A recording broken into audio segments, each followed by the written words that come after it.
ख्वाजा शाह मोहम्मद सुलेमान तौसवी रहमतुल्लाह ताला अलैह के चंद इरशादात मैं आपके सामने पढ़ने की सआदत हासिल करता हूँ, जिनमें से पहले है कि आप फरमाते हैं कि नमाज का लुत्फ तब है, नमाज का लुत्फ तब है जब काबे वाला नजर आए।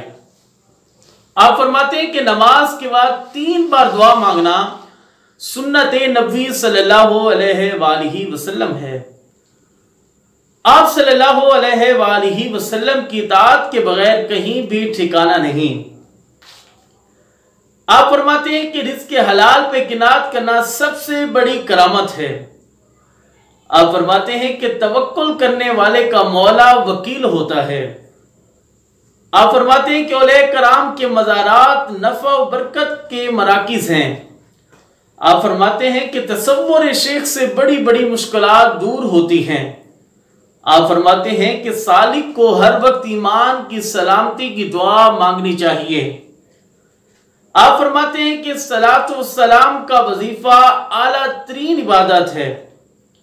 आप फरमाते हैं कि जवान मर्दी ये है कि इंतकाम छोड़कर दरगुजर किया जाए।